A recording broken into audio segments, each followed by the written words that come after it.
Today's tech news moves fast, but understanding it shouldn't be hard. That's why Snarful Solutions Group brings you Connecting the Dots, where we break down what's happening in tech and why it matters to you. Now, let's dive in with your hosts. Good morning and welcome to Connecting the Dots, broadcast daily right here from Snarful Solutions Group in Sacramento, California. I'm Alex. And I'm Morgan. We are really thrilled to have you listening with us today as we break down what's happening behind the scenes of the technology you use every single day. Yeah, exactly. But before we get into the invisible tech architecture today, let's get you caught up on the physical world. So today is Friday, March 20th, 2026. Finally Friday. Right. And looking out the window here in Sacramento, we've got some morning haze burning off, which is paving the way for a beautifully sunny and honestly unusually hot day. We're looking at a high of 91 degrees Fahrenheit. Yeah, and that heat is kind of a major theme nationally as you head into the weekend. We are tracking a very rare March heat wave that's pushing temperatures way above normal across the entire southwest U.S. And, with that heat comes some pretty severe dry conditions. Critical fire weather is persisting from the central Rockies straight through the central and southern plains. Right, so we're talking gusty winds, incredibly low humidity. Yeah, so definitely exercise caution if you're in those regions. Meanwhile, it's a completely different story out in the Pacific. Hawaii is currently getting hit with a Kona low. Oh, wow, a Kona low. Yeah, for those who aren't weather nerds, a Kona low is this type of seasonal subtropical cyclone. It essentially reverses the usual trade winds and pulls deep tropical moisture right over the islands. It's a lot of rain. Tons of rain. It's going to bring several rounds of moderate to heavy rainfall straight through Sunday. Definitely a weekend of geographic extremes. Checking in on the financial markets, things were a bit more subdued to close out the week. The Dow closed down 15.9 points, and the S&P 500 dipped 12.53 points. Just a slight cooling off. Yeah, exactly. Nothing major, just settling down after a really busy week of trading. If you're watching the crypto boards, however, Bitcoin is having a highly energetic morning. It's up over $575, currently trading around $70,497. Nice. And speaking of high energy, we have to give a massive shout out to the SF Giants. What an absolute slugfest of a game yesterday. Oh man, it really was. A 14-11 win over the Rockies. That is the kind of game that just keeps you glued to your seat until the very final pitch. Right, and JT Brubaker took home the win on the mound, and Drew Gilbert was just seeing the ball perfectly, going 3 for 5 at the plate. Yeah, that's the kind of sustained performance you love to see rolling into a weekend. For sure. And, sustained performance is actually a perfect way to think about how you should be starting your own mornings. Oh, I see what you did there. I try. But seriously, the difference between dragging yourself through Friday and actually dominating your schedule usually comes down to what is in your cup at 7 a.m. Which is a brilliant way to introduce our first sponsor of the day. Because if you're tired of that terrible mid-morning crash where your brain just fogs over, you really need to look into Strong Coffee. Yeah, it's a game changer. It is. It's a premium instant coffee that genuinely tastes like a traditional slow drip brew. But the mechanism behind why it makes you feel so good is what sets it apart. It's packed with 15 grams of protein, MCTs, and adaptogens like ashwagandha. Right, and to briefly explain the science there, MCTs are medium-chain triglycerides. They're essentially these healthy fats that your body bypasses the normal digestion process for, so they turn instantly into usable fuel for your brain. Which is amazing. It is.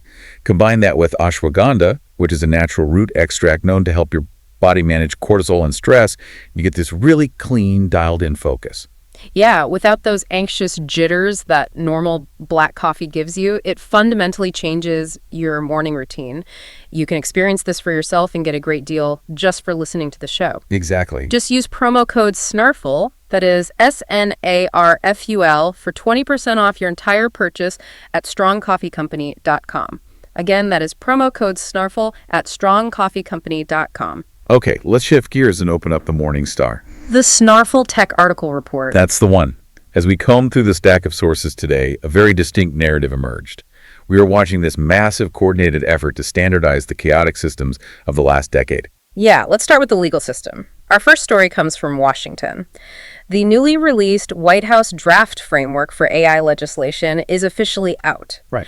So the Trump administration, led by White House AI czar David Sachs and tech advisor Michael Kratsios, they are making a really aggressive push for a unified national set of rules for artificial intelligence. And the primary mechanism of this framework is preemption.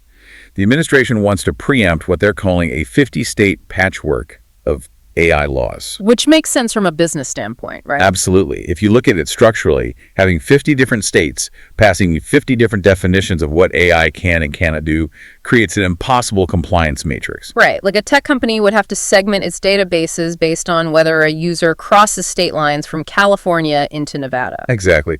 The White House argues this stifles American innovation and hands a massive competitive advantage to international rivals.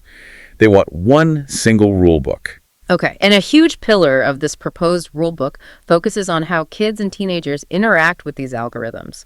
The draft requires new measures to protect kids online, heavily pushing for mandatory age assurance processes at the App Store level.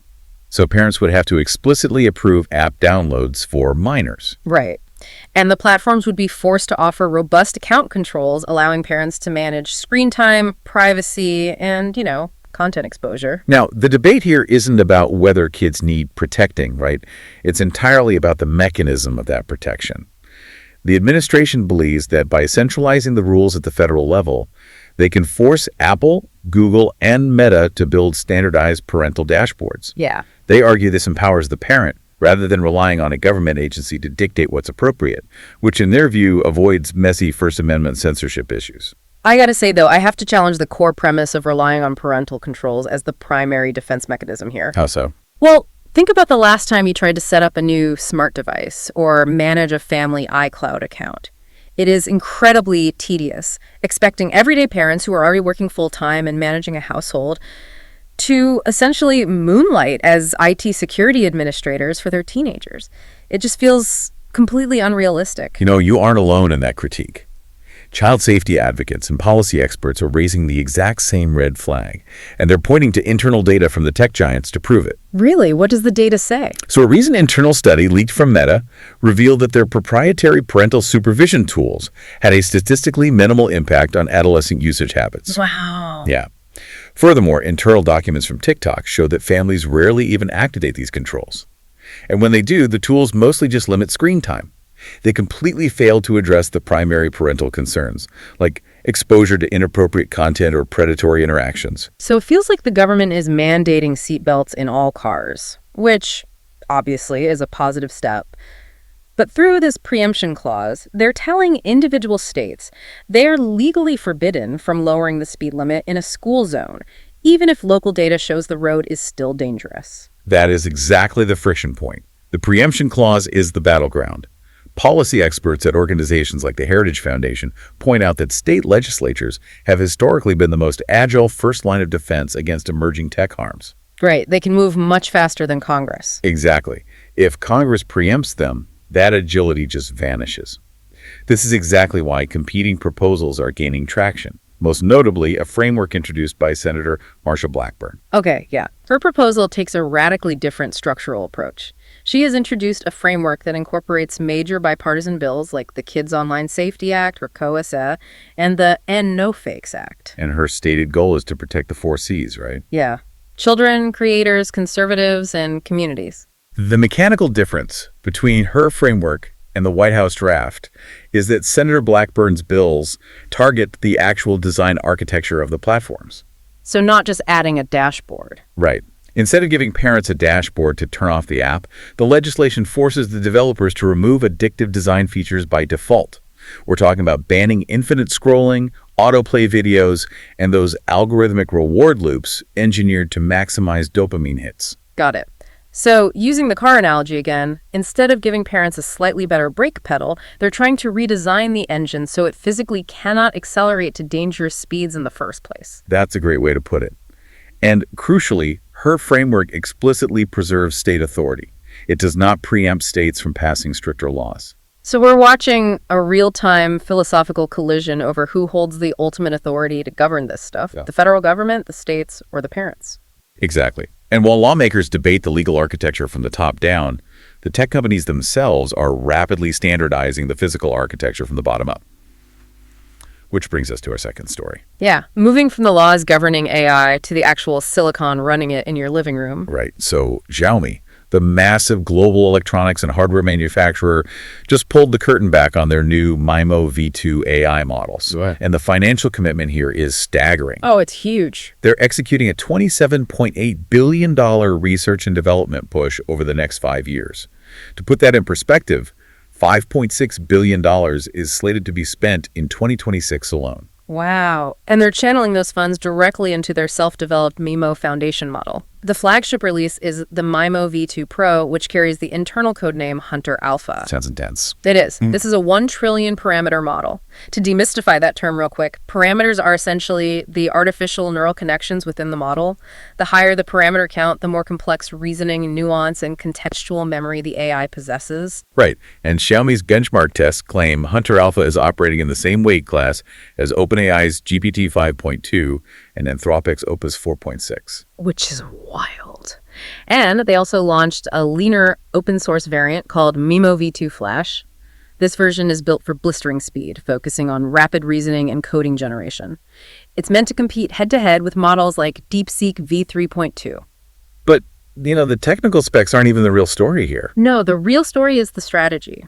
Why is a company famous for smartphones, electric vehicles, and smart refrigerators spending nearly $30 billion to build a foundational brain? It comes down to their master strategy, which they call the human car home ecosystem.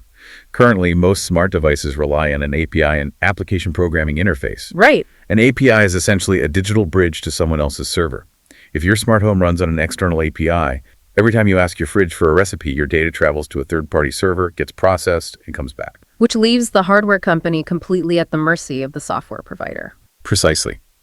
If that third-party software provider decides to raise the toll on that digital bridge by 2 cents per query, suddenly a fleet of 2 million smart cars costs an absolute fortune to operate. Right, or if their servers just go down, your car's voice assistant stops working entirely. Right. Xiaomi wants to sever that dependency completely. They want the AI running your smartphone to be the exact same proprietary intelligence running your EV's navigation and your home's security system. Complete top-to-bottom vertical integration. Okay, I understand the financial mechanics of that strategy. It makes perfect business sense for them. But as a consumer navigating this ecosystem, the concept raises massive red flags for me regarding single points of failure. How do you mean?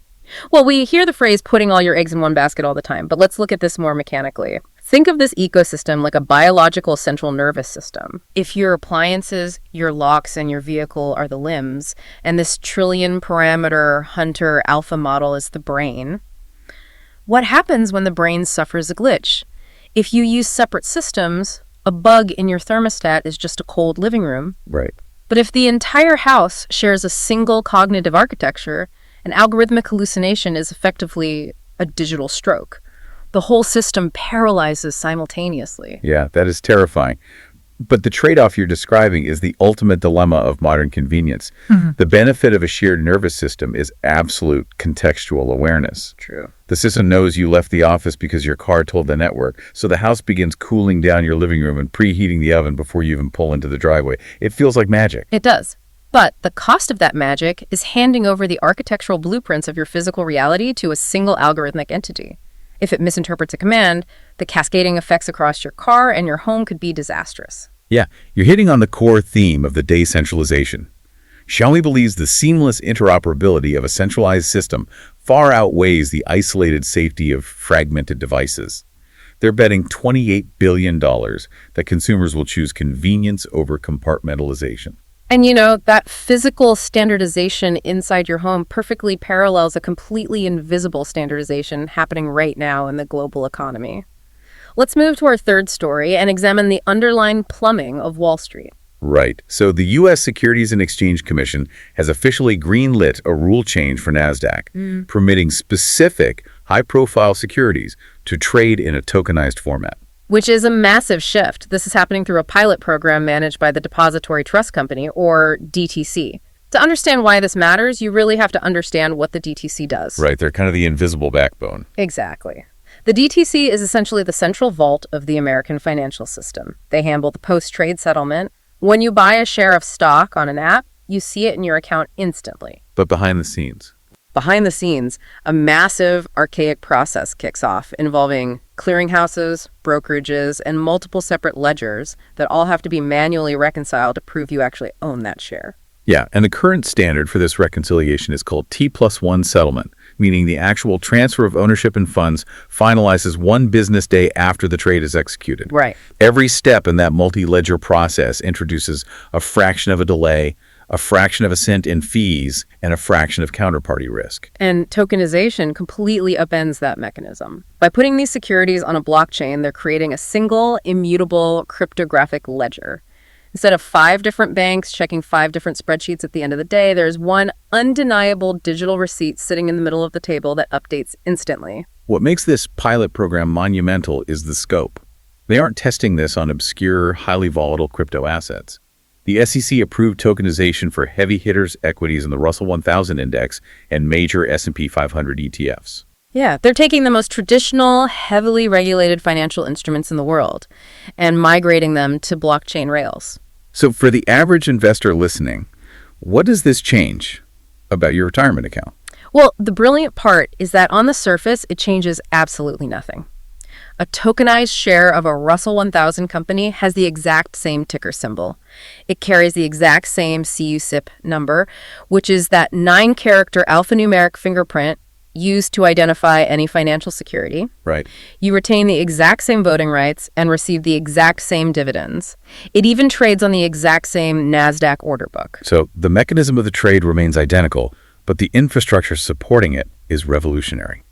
It's applying the technological efficiency of cryptocurrency to the strict, uncompromising regulatory standards of traditional finance. Exactly. And by running it through the DTC, they strip away the Wild West volatility risks usually associated with crypto networks. The best way to visualize this shift is to imagine a massive, historic skyscraper. The tenants are still working inside, going about their day.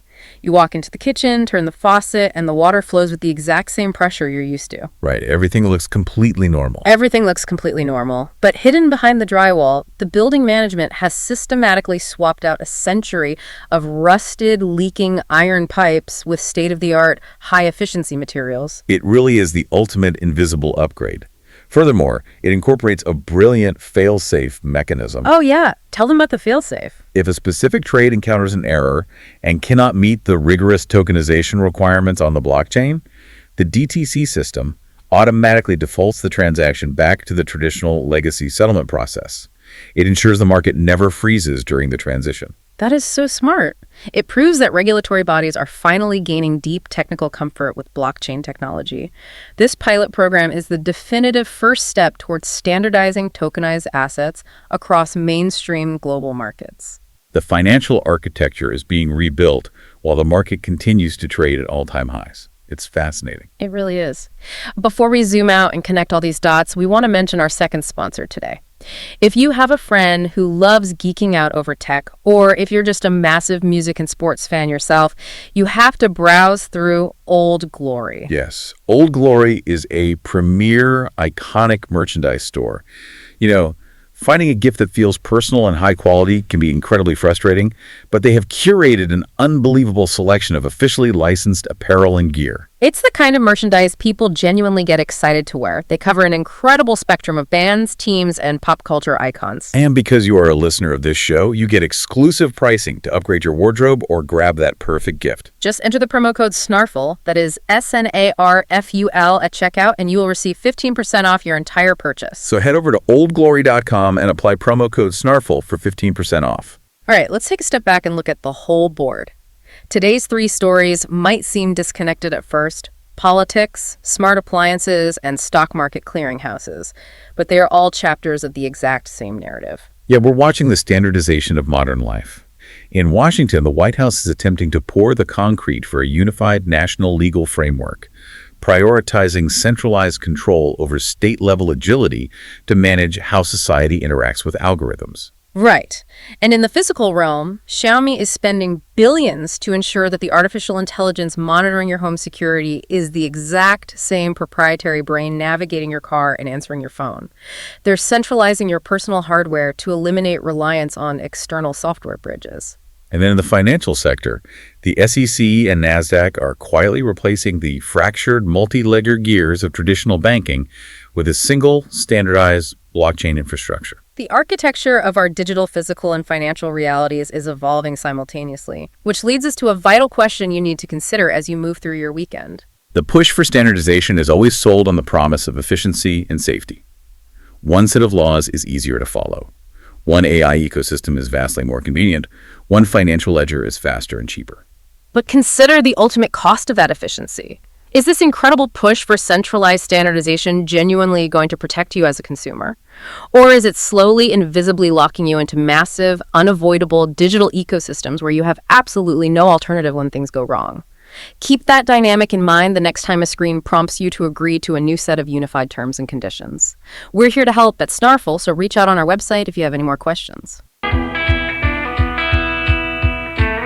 That's a wrap on today's top stories. Remember, tech doesn't have to be complicated, and we're here to help connect the dots. If you've got questions or want to learn more, visit us at snarful.com. Thanks for listening, and we'll catch you next time.